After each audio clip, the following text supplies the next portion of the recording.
Welcome to the channel. In this video, as promised, I will be giving an overview of PvP tanking. Additionally, I will be covering combat mechanics that you can use for Warhammer and Sword and Shield while tanking PvP. This should be a fairly long video, so strap in and let's get started. PvP tanking. Before we even talk about PvP tanking, what is tanking in general? So, in an MMO, you'll have what they call the Holy Trinity. The Holy Trinity consists of a DPS, a healer, and a tank. DPS is damage per second. They make opposite of damage. Healer is self-explanatory to heal. And the tank is to organize the fight and maintain aggro. And aggro essentially means having mobs or NPCs or enemies attack the tank instead of their teammates. So they help protect their teammates. And also makes fighting large groups of enemies or very powerful enemies a lot easier, because the healer only needs to heal one person who historically tends to have a lot of defense and a lot of health. So that's tanking in a nutshell. In PvE, tanking essentially follows that same format. Not much variation from that standpoint. I call it environmental tanking because it is very specific. There's a right way to do it, there's a wrong way to do it, there's an optimal way to do it, and there's a suboptimal way to do it. For PvP, things are different. You don't have the aggro system or the taunt or the threat generation that you have in PvE. So PvP tanking is very obscure and not well defined. As a result, it's very hard to tell someone what a PvP tank is.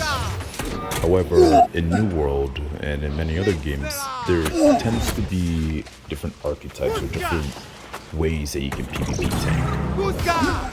The general premise is the same. When you're tanking in PvP, overall you're trying to provide support to your team, either by directly protecting them, by surviving and helping push objectives, and just overall being a combatant that is hard to kill and very burdensome to deal with. So, following this format, there are three primary archetypes that I personally find helpful to organize PvP tanking into. And so, it's important for you to understand these, as this will allow you to sort of gear or practice what kind of archetype you enjoy the most and have a build that directly augments that. PvP tanking or combat tanking can be broken into these three. First one I'll talk about is bodyguard tanking. This is most likely the most common PvP tank that you'll encounter. It's also the most versatile and most useful, I would say, because you can use it in pretty much any scenario where you're playing with a teammate. Bodyguard tanking, as the name implies, you serve as a bodyguard. You work to CC or crowd control enemies off of a target that you have decided to protect. So this could be a healer, this could be a DPS, this could be another tank as well. And so whatever or whoever you're deciding to protect, you can focus on CCing enemies that try to damage them. Additionally, you can also block projectiles from attack, or from landing onto those key structures or that key person. And this is important because the second aspect of bodyguard tanking, using a shield to block projectiles, somewhat limits your weapon choice for this playstyle. So shields happen to do this job very well because they have that ability to block those projectiles. Additionally, using sword and shield gives you the passive defensive formation, which essentially allows you to block and decrease damage done to allies within a certain radius if they're around you while you're blocking. Next is large scale tanking or point tanking. Large scale tanking, you essentially are in the middle of big, large battles. So this are like 20v20 in OPR, in the middle of OPR, or characteristically during war when you're on a point and you're just there to be a sturdy tank to provide not only buffs, but also to help debuff the enemy players who are trying to take the point. And so the main thing with large scale tanking is your job is very specific, and the requirements for large scale tanking unfortunately are very restrictive based on the weapons that you're using. So large scale tanks are more useful and provide more utility when they provide a large amount of CC. So when you're CCing a lot of people, you have more use for that tank when you can do that. So that restricts them to abilities and weapons that provide large CCs, like Void Gauntlet, Ice Gauntlet, and Flail and Shield, and Sword and Shield. So if you're using those weapons, then large scale tanking and Blunderbuss too, because of a lot of the disease that it can apply. So as long as you're using a weapon that can apply a large amount of CC and debuffs and buffs to the allies, then large scale tanking is a viable choice for you. In terms of using the Warhammer, as you know, is my main weapon, and Sword and Shield as well. It's not as good for large scale tanking, and it's not as good because the primary CC Warhammer provides is a stun and stagger. And so those are very resistant in large scale PvP. When you stun a group, as soon as they take damage, then they're released. And when you stagger or attempt to stagger, any player who has grit will not be affected. And so those two are very situational, and in large scale PvP, it just does not provide as much utility as having a weapon that massively debuffs a large group of enemies, or massively buffs a large group of allies. But provided you have a Sword and Shield, defensive formation is a very potent buff to allies within your radius. So if you're using that weapon, then you can be a good large scale PvP point tank. And then finally is my chosen archetype, and that is the frontline tank, or the 1vx tank. And this setup is very variable in terms of what you can do with it and what you can wear and how you can play.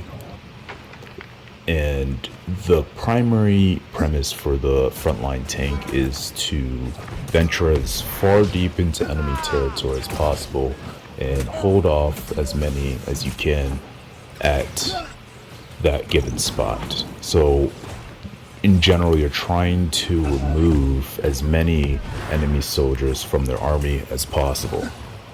You're a distraction. And the main skill component for the frontline tank is the PvP taunt. This is the tanking archetype that heavily relies on your ability to not only serve as a decoy and force players to come and dedicate their time to fighting you, but it's also the archetype in which you have to maintain that level of attention to yourself. And that is very hard in PvP if you don't know how to do it, or you don't have a set method for doing that. Overall, for frontline tanking, you will need to have a lot of survivability, you need to have a lot of sustain, and you'll need to do damage. You'll need to be able to 1vx and play by yourself, because if you can't and you die, well then you're not much use to the team. And if you require 3 or 4 people in order for you to function, well, you're also not that much useful to the team, because then you're dragging more friendly soldiers from the army to assist you at your job. So that's frontline tanking in a nutshell. And just circling back to the PvP taunt, this is my method, and this is something that I find works, and that is health manipulation. So when you're using, or when you're playing against other players, and I found that regardless of the game mode, excluding wars, because wars, the objective is slightly different. The objective is almost entirely to win. If you don't need to fight in a war and you can just do the objectives and win, then that is what the most refined groups will most likely do, especially if fighting puts their winning at risk. Then they just won't do that, you know. It's primarily to win. However, in other game modes, in 3v3, you need to fight in order to win. You need to kill someone in order to win. In OPR, you are rewarded for fighting. You get points and you reach your max points, and then you get your rewards. So there is incentive to fight and not do everything that's necessary in order for you to win. And then in open world as well, variable depending on what the person is doing. If they're gathering, then obviously incentive to fight is very low, but you are rewarded for killing someone in open world with PvP trap and drops. So incentive to fight is there. And as long as there's an incentive to fight and there is reward for fighting, players will generally try to finish the job when they see someone who's low health and they've been fighting that person. So that's where health manipulation comes into play. If you can play at a low level of health and have control of that, so you're able to survive burst damage at low health, and you have a method for keeping your health at a certain spot, you can engage players to push in and give that extra push to finish the deal. And that's usually where they make the most risky maneuvers that allows you to capitalize on that. And a lot of the clips that you'll see and a lot of clips that I'll try and analyze, you'll basically see this in action. You'll see my health be very low. You'll see me do very risky maneuvers, and you'll see the other players do likewise. And it's that level of health manipulation and that control that ultimately allows you to keep people occupied, because if they sense that they can't kill you, and the moment they get that notion, they will leave, and then your job there has unfortunately been a fail.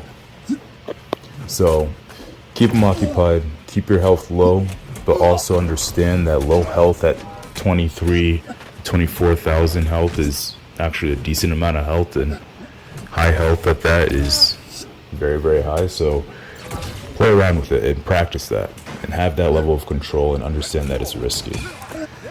For the Atlas build, you primarily can do any one of these tanking archetypes, and for all tanks, I would say start with bodyguarding first if you're a new tank, and learn how to do that, because any archetype that you do, you should be able to switch into the bodyguard mode or bodyguard type play style to help any teammate that you're playing with. Alright, let's go into the combat guide and start one by one with the very specifics of the weapons that we're using. PvP tip number 1. Master the block maneuver. Blocking is very complex in this game, and as you block, you're immune to all damage in a 180-degree cone in front of you. However, it does take stamina. When you stack sure footing and battle mobility, which is a passive in the sword and shield mastery tree, your block speed is amplified drastically. Having a block speed of this magnitude essentially allows you to maintain a high level of mobility while also maintaining the highest form of defense possible. This makes it nearly impossible to do damage to you without taking down your stamina. So the game at this point is to manage your stamina and not your health. And that's very important because players will try and circle around you, but with this block speed you can funnel them in such a way that they're almost in a straight line or all converge on a central point. And that's important because then you can use follow-up moves like Shield Rush and Shield Bash that give stamina back. And so as they all stack up together, and they will, especially when you're that fast, because the closest or the fastest you can get to one point from another point is a straight line, so they tend to converge on this linear line to get to you faster. And so as they converge and they all center over there, you can hit with the Shield Bash to get multiple people and also get stamina back at that point. It's also very useful for evading a lot of tracking from melee attacks. People literally have to dodge and run and jump just to catch up to you as well.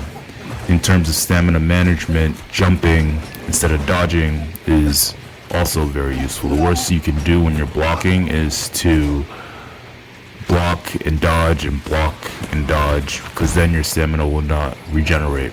After you block, your stamina is paused, and if you dodge, that takes a big chunk of your stamina as well. So get in the practice of blocking and jumping and blocking to move and putting people in a spot where they all funnel together before hitting a Shield Bash or Shield Rush to ensure that you land it to get that stamina back. Additionally, you can block in different directions, so rain of arrows and grenades being on the floor, rain of arrows from the sky, you can look up and block that attack. The debuff will still hit you, however you will be able to block all the damage from that attack. PvP tip number 2, Sword and Shield heavy attack utility. Heavy attacks with Sword and Shield can, number 1, be feinted into a Shield Rush to give you more distance. It can also be used to purify multiple debuffs when you have the debuff removal passive on the Sword and Shield Mastery Tree. The Sword and Shield heavy attack can purify even things like Tether and Roots. Hitting multiple people with the Sword and Shield heavy attack will remove multiple debuffs. PvP tip number 3. Master both offensive and defensive combos for your build. Offensive combos are geared towards doing the most amount of damage with a certain amount of skills. Your offensive combo should be resistant to freedom, at least a baseline of 3 pieces of freedom. Defensive combos are geared towards building, fortify, and defense or healing. For that, let's build that offensive combo that I'll list. There are 2 primary ones. So the first is Wrecking Ball to Shield Bash to clear out, to Shockwave to fully charged heavy attack. This applies rend, a significant amount of rend, both from Sundering Clear Out and from Shockwave. And the fully charged heavy attack will heal you for a lot. This is only possible due to Lost Stopwatch. The heavy attack is guaranteed even when the player has freedom artifacts, heavy armor, and other freedom pieces. The other combo you can do for offense with Atlas build goes as follow. Shockwave to clear out, to Shield Bash, to Wrecking Ball, to Light Attack. That combo is also resistant to freedom as well. I will state for the first combo that the Shockwave following the clear out, some players are able to dodge that. I'm not entirely sure why that is, It may be connectivity issues or latency, lag, whatever you want to name it. You can pre-buffer the dodge, and that in itself should allow you to get out of the shockwave, or not let the shockwave hit you after a clear out. However, that in itself is not consistent, as some players, even when they pre-buffer the dodge, cannot escape the shockwave. So it's a pseudo combo, however the combo does do a lot of damage.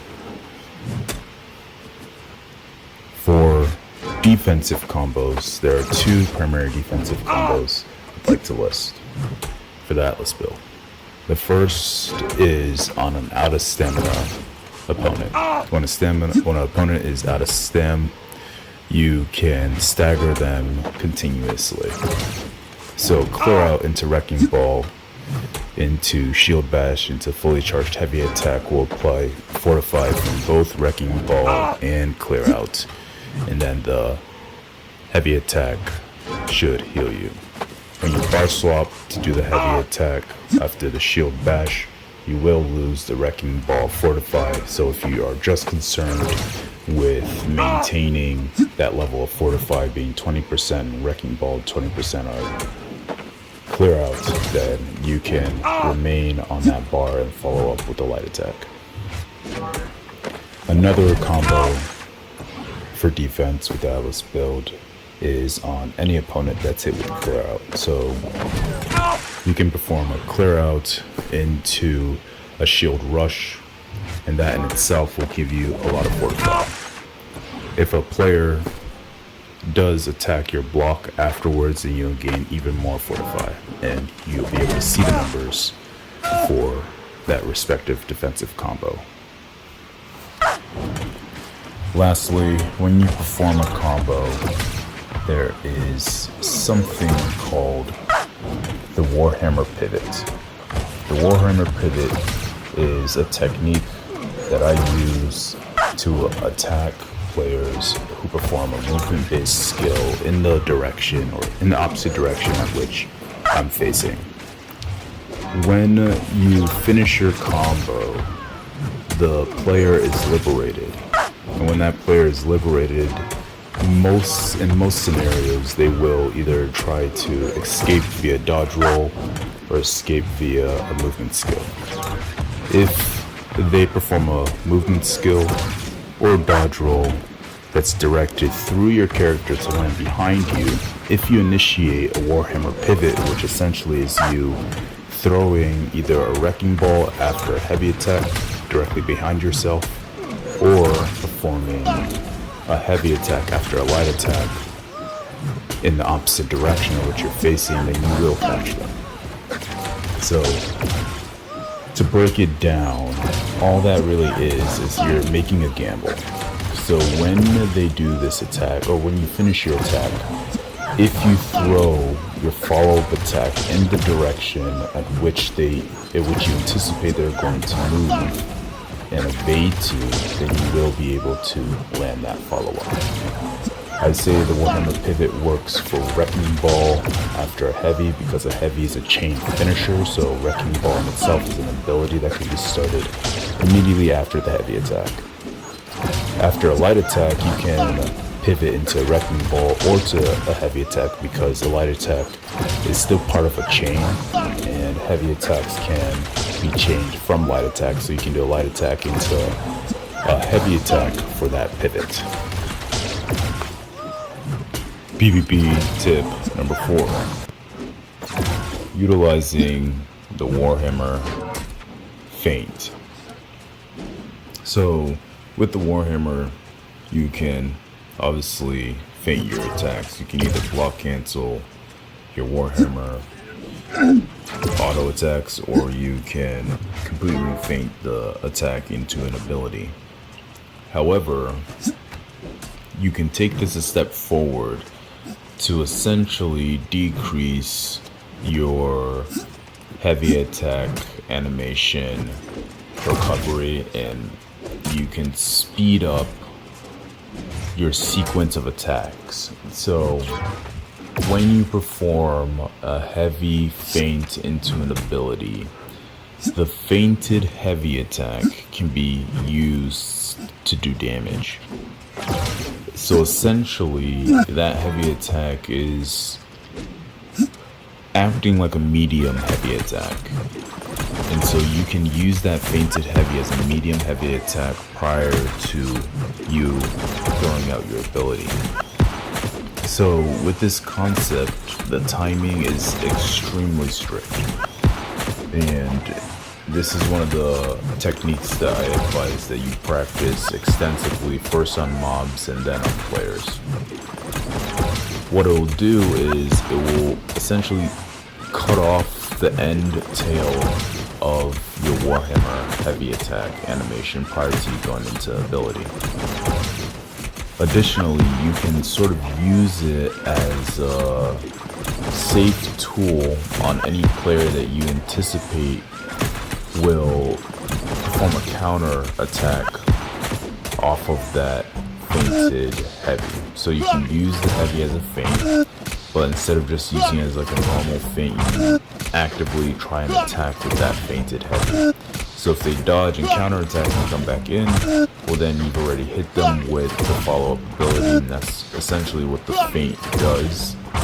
But if they don't dodge, or if they're in a position in which the heavy is guaranteed, then you've just sped up the time at which you can transition into the ability that follows. And so if you do this consistently, you will be transitioning into abilities from heavy attacks significantly faster.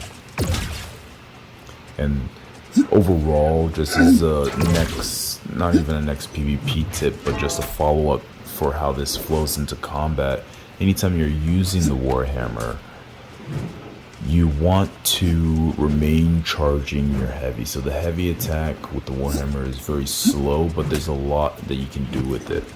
So at any given moment, you can cancel the heavy into a block to react to moves that you see. You can change your direction and throw the heavy at random spots where you anticipate a player will go. So almost following that Warhammer pivot tip that we just talked about. You can also use medium heavies and spam that faster than fully charged heavies to break blocks. So this all fits into the Warhammer auto attack mastery and Warhammer animation cancel, along with feinting. All those fit together into one, and when you combine all of them together within melee combat, the Warhammer becomes very unpredictable. For those of you who are actively practicing this, you'll know if you got it correct by listening for that Warhammer heavy attack. So when you animation cancel the Warhammer heavy using a feint into an ability, that Warhammer heavy attack has no sound. And that's a very clear metric that'll let you know that you pulled it off correctly. Because when you feint a Warhammer heavy, that heavy attack that you feinted has no sound, versus a heavy attack that you just let and hit the ground. From my last PvP tip, I think it's better for me to analyze one of my clips and sort of tie everything together and give a little bit of practical examples of some of the techniques I was talking about. So in this clip, I chose this one specifically due to the characters I was fighting using OPR, and I was able to grab a ton of ranged characters with a lot of bleed builds that tend to do very well against tanks when they can come in and hit their shots and stuff like that. So it's a very challenging fight, and one thing that you'll see in the fight is how the characters progress and how they learn and actively try and counter the way that I play.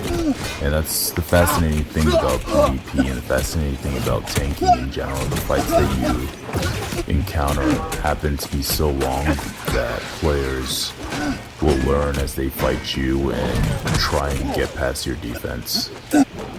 So to start out, immediately in the fight, we drag a couple of ranged players with rapier bleed builds over to my tree and my wall. So this tree and wall, I've seen a lot of bloodshed, and we were able to take one guy down instantly.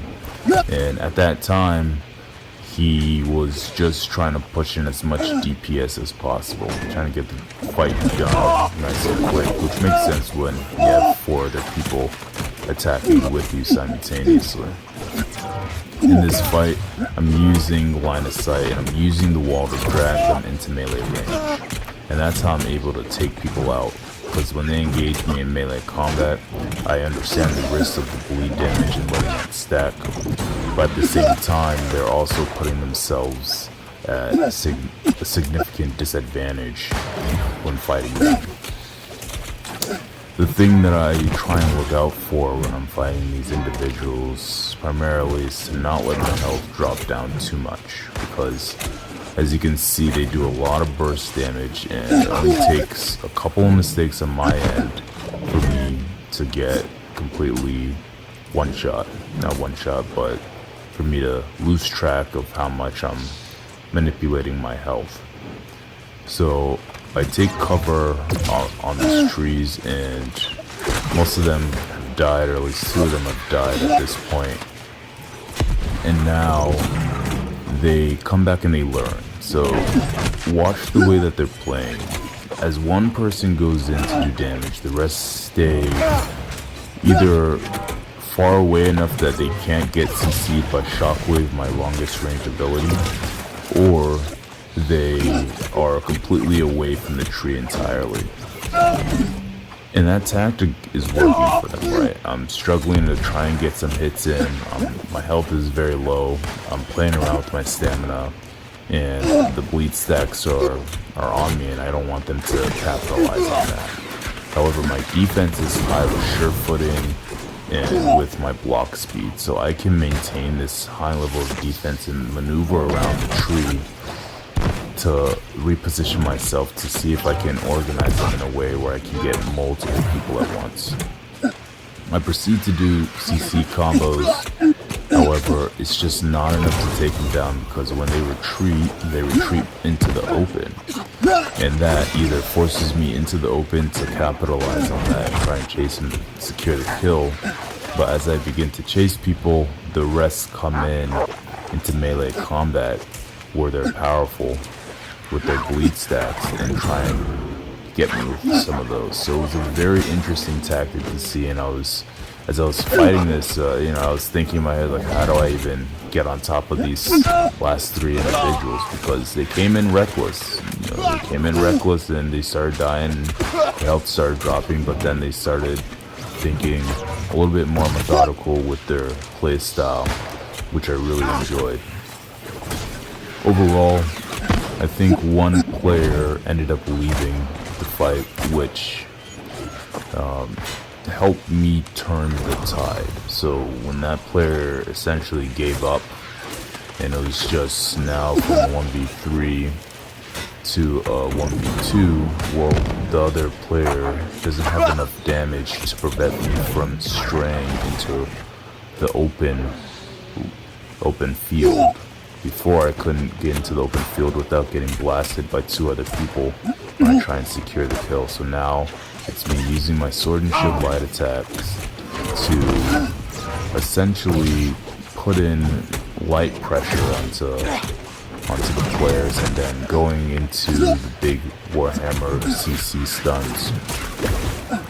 I do a fair amount of health manipulation, leaving myself at a decent level and still showing them that I'm aggressive. And now it's just being patient. If they can make mistakes like getting caught with any sort of combo starter, like this individual now just got caught with the combo, and that was his main mistake. It was the shield rush. The shield rush, one move essentially ended that for him. He was playing very good prior to then, but all it takes is just one mistake and you can really turn the tide of the battle. So that concludes this video. It was a lot of fun making this. There most likely other tips and tricks that I need to add and update over time. Some minor things that I may have just slipped my mind and not necessarily put down. But the big takeaway from all this is PvP and tanking in PvP is all about combat. It's about your playstyle, it's about learning the mechanics of the game. It's the one PvP class that heavily relies on your ability to excel at combat. I'm not saying other builds don't, but as a tank, you are in most scenarios subjected to a lot of damage and a lot of focus, and mistakes can be very costly when there's a lot of damage being thrown at you. And so the beauty of PvP and the beauty of tanking in PvP is you become an expert at combat. You fight for long periods of time, and battles are not decided by, one thing or the other. They're fairly long and thought out, and the more meticulous you are and the more experience you have, the easier the fights will be. And so I can't stress it enough. The only way you'll get better at PvP is to actively PvP. There is no other way. If you're fighting 2 people and you're doing well fighting 2 people, then you need to be fighting 3 people. And if you're doing well with 3 people, then you need to be fighting 4 people.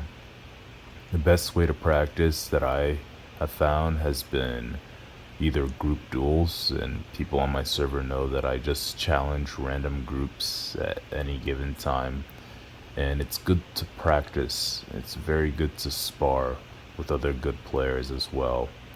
And in OPR, open world, wars, 3v3, whatever game mode you enjoy playing, you should just go in with the focus of, if I'm surviving with this many people, I need to be fighting more. And just keep on pushing yourself in that respect. It's all about the play style, and you should change up what you're doing to fit the way that you want to play the game. So that's all I have for you all, and until next time.